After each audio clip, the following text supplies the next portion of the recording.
Hello everybody, welcome to Lord El-Melloi's Case Files episode. Oh man, what are we on? Episode 10, Double Digits Anime Review. Before I get into the proper episode, I'm just going to say, sorry if you hear some banging. The neighbours are hammering something. I don't know what they're doing. It's like almost 7, so do that crap during the day when, I know you got work or whatever, but do it not in the evening. That's basically what I'm trying to say. But anyway, enough about that. The actual episode, that was good because, man, we had Tony Hawk. He doesn't do snowboarding, does he? Skateboard. Close enough. Tony Hawk. We had, what else did we have? We had the mystery unraveling. They mentioned those Death Eye things. We'll get to it when we get to it. There was a lot of stuff that happened. I'm trying to remember it all without looking at my notes until the bit when I look at my notes when we go through it properly. But yeah, I enjoyed it. I'm enjoying the mystery coming together. Even if a lot of it is like, I have no idea really what's going on, but you're not supposed to. You're meant to learn it. It's like learning about the magic is basically what we're going with. But yeah, should we just crack on? Let's just get it. Let's just do this.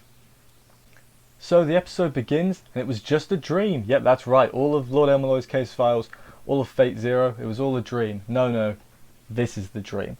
It's a young Waver getting woken up in class. Kenneth's there. He shouts him a bit.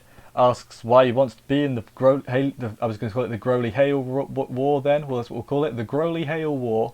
The 5th one. The upcoming Growly Hale War. That's what it'll always be called now.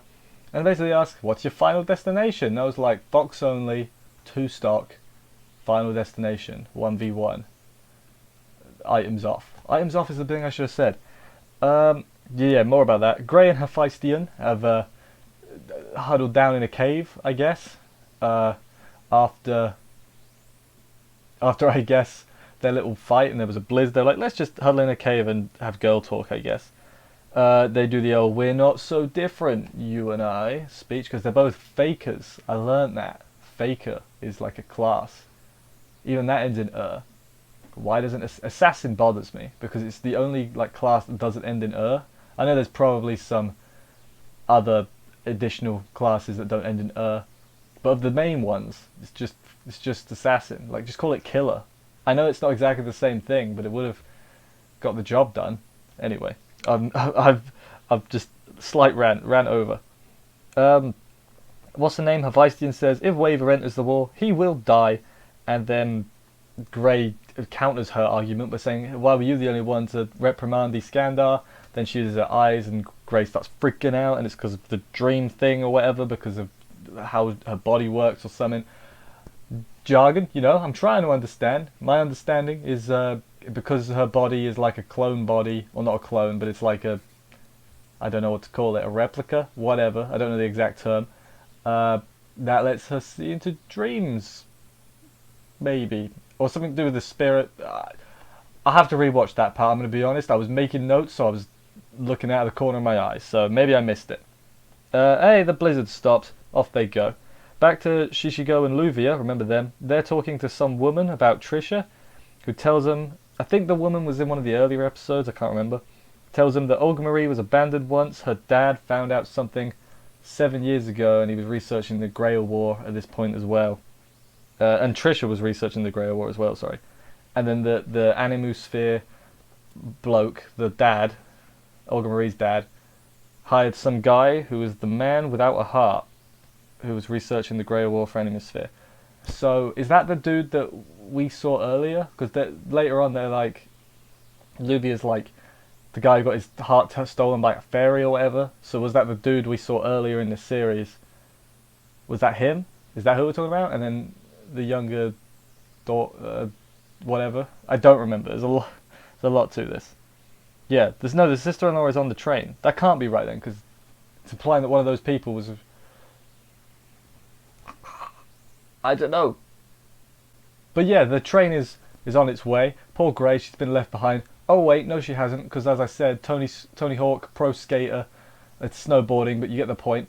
That was cool. That was just a random... That was just to be cool, wasn't it? There was no real reason that had to be there. She could have just hopped on, really.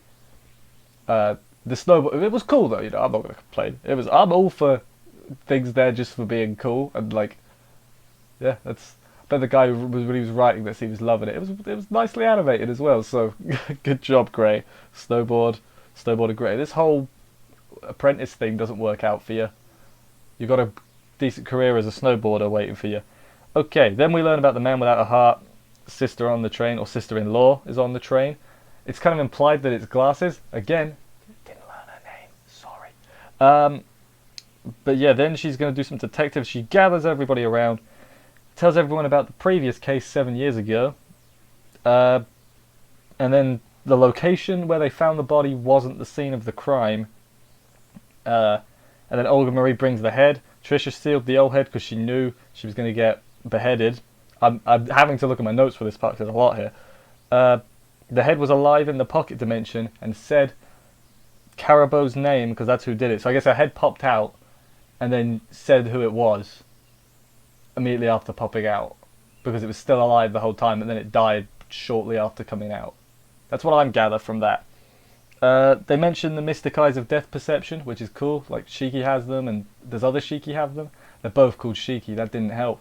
You know, Tsukihime and the other one, Kara no Kyokai. Is that the right thing? Oh man, I haven't seen it, so I need to know. They're bringing out a box set soon, so I'll watch it then. That's gonna be exciting. And then basically Carabo, that's a church guy if you're keeping track. So yeah, what Carabo's eyes can actually do. So they you cut. So say I cut here, and then I can save it, and I can move my head over here, activate it, and then I'm dead because the cut just activated. That's how my interpretation of it. I'm sure there's a proper explanation of it, like a proper, more detailed one. That's how I understand it. I could be totally wrong, you know. Don't know. But where did we get to? His other Waver comes out, interrupts. He's like, hold the phone. You're wrong. You are. You've got no motive. And then she's like, here's the motive. The killer from 7 years ago, who I guess is also him, fused with his sense of self, so he can't differentiate them. So they're sort of the same person. So he's just a bloodthirsty killer. So he just kills to kill. I think that's what they were saying.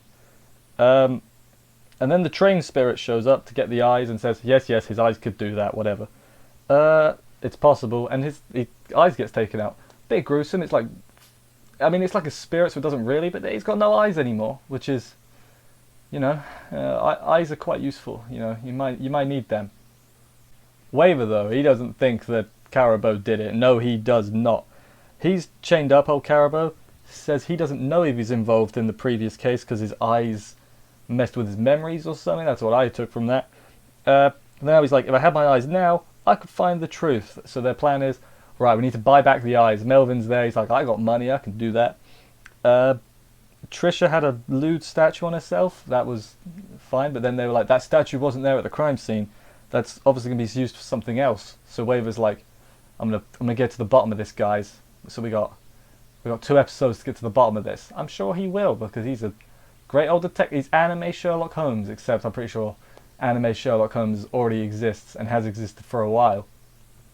I could be wrong though. You know, there's a lot of anime. Who is anime Sherlock Holmes? There's the question. But anyway, yeah, that was the end of the episode. I enjoyed it. I feel like I've got at least a basic understanding of what's going on, so that's good. I can totally understand when people are like, I just don't get it.